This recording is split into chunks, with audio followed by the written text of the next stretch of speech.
इउपिपिएलनि मावख'आवदि सिनाय मोनै मानसिफोरा माखासे हरनि समावहाय गुलि गावनानै थांबाय बे जाथायनि सायाव नोंथाङा मा बुंगोन सार?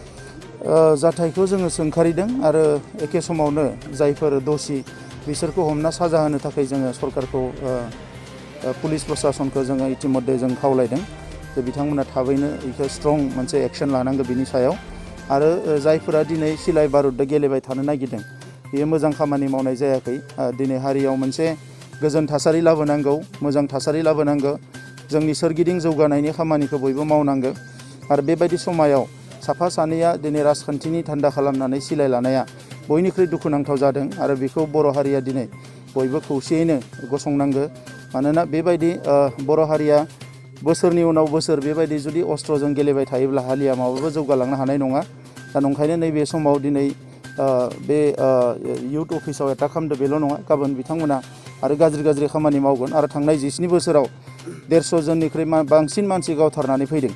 दा बेफोरबायदि सक्तिफोरखौ जोङो जेरैखि जाया दमन खालामनांगोन आरो बिसायख'थिनि रिजाल्टआ फैगासिनो दङ, बेखौ लानानै हयथ' सोरबाया दिनै नार्भास जादों बा बायदिसिना जादों। नाथाय राजखान्थियाव जायफोरा टलारेन्स एबा सैज्य खालामनो हाया बिसोरो कुनुदिन राजखान्थियाव सास्टेन जानाय नङा।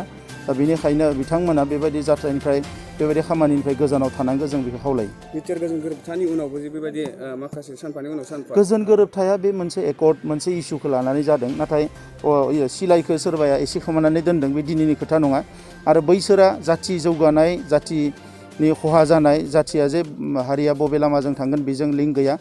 बिथांमोना गावबा गावनि लाबनि थाखाय सिलाइखौ लानानै दोनदों आरो गावबा गावनि लाबनि थाखायनो सिलाइखौ बाहायबाय थादों आरो बिनि थाखायनो बेफोर सिलाइया बर' हारिनि थाखाय 1%बो जेबो लाब जानाय नङा। बेबायदिनो सोरबा जौ लोंनानै बहाबा गावगोन, राजखान्थिनि बायदिसिनायाव गावगोन, थाखा फैसानि थाखाय गावगोन। दा नंखायनो जोंनिबो थांखिया बे गासैबो बेआइनि हाथियार, जायफोर माने आयेन बेरेखा हाथियार, बेखौ गैया खालामनानै बर' समाजखौ हाथियारनिफ्राय उदां खालामनांगोन। थांनाय मोनायावदि नोंथांमोननि बे सिलिगुरि प्राइमारि इउपिपिएलनि मावख'आव माखासे सिनाय मोनै मानसिफोरा गुलि गावना गालांदों, बे जाथायनि सोमोन्दै नोंथाङा मा बुङो? आच्छा, गिबियाव नोंथांमोनखौ बरायग्रोनानै लाबाय। थ' थांनाय मोनानि 12 बाजिसो समाव 12 बाजिनो थाखाय 5 मिनिट बा 3 मिनिट बेबायदि समाव थ' सिलिगुरि प्राइमारि लाइमोन गांखं हान्जानि मावख'आव सिनाय मोनै माखासे दुथांफोरा मोनानि सुजुग लानानै गरथाम गुलि गावनानै गालांदों। थ' बेवहाय नोंथांमोनहा नायोबा नुगोन माने जिथु जों बे मावख'नि जिथु दिवाल, जिथु बेरा, सिमेन्टनि बेरायाव माने गुलिबो हाबनानै थादों। गुलिखौ जों दा एरख'नानै मोनबाय, लोगोसे खालि कार्टिज बेखौबो जों नागिरना मोनबाय। बेखौ दहाय फुंनि घटना। लोगोसे थांनाय मोनायाव जोंना पाटगाव आउटपस्टनि मानगोनां आइसि सार बिथाङा मोनायाव फैनानै बिथाङा बेवहाय नागिरनायनि गेजेरजों गोथां गुलिबो गरथाम AK-47नि गोथां गुलि गरथामबो बोखांनो मोननाय जादों। थ' बेवहाय मोनसे सोंखारिथाव बाथ्राया बेनो, मोनसे लाइमोन हान्जा थाग्रा मोनसे गोथार अफिसाव माने फैनानै जायफोर बिथांमोनहा माने गुलि गावनानै गालांबाय, दा बिथांमोनखौ गोबांथार सोंखारिथाव बाथ्रा आरो दुखुनांथाव बाथ्रा, जाहाथे बिथांमोनहा इयुनाव फिन खेबसेबाव बेफोरबायदि जिथु माने खामानियाव नांथाबनानै थाया, आं बेखौ खावलायबाय। लोगोसे मैयानि समाव आइसि सार फैदों, असि सार फैदों, एडिसनेल SP सार फैदों, लोगोसे SP सार फैदों। दा बिथांमोना जोंनो मोनसे आसा होलांदों।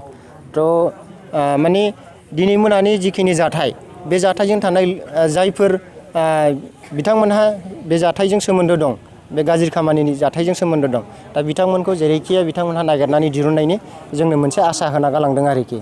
दा आसा खालामो जोङो बिथांमोनहा माने बिथांमोनखौ नागिरनानै दिरुनथारगोन बिथांमोनहा।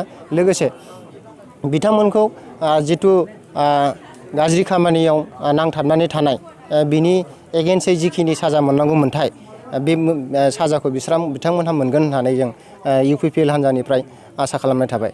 गोजोन्थों। गावखोन्दा बे गरसे गुलिनि अनगायै आरो मा मुवाफोरखौ मोननो हाबावो? ओरैनो बेवहाय गोथां गुलि गरथाम मोननाय जादों, लोगोसे गावखोन्दा कार्टिज, ओमफ्राय नैबे वालाव हाबनानै थानाय बेखौ दासो गथ'फ्रा बख'ना आंनो होदों आरोखि, बेखिनिनो।